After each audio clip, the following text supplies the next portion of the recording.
You ask Tiger to solve. This deals with linear equations with one unknown. The final result is x equals 112/79. Let's solve it step by step. Simplify the expression. Expand the parentheses. Simplify the arithmetic.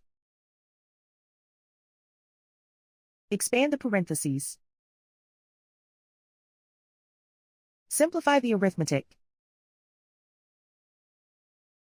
Multiply the coefficients. Group like terms.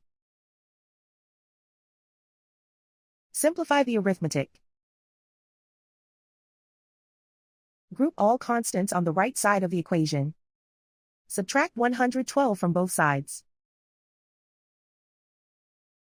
Simplify the arithmetic.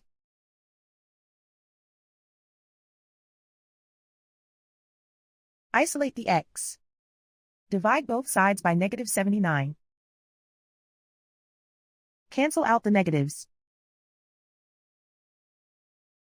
Simplify the fraction. Cancel out the negatives. And so the final result is x equals 112/79.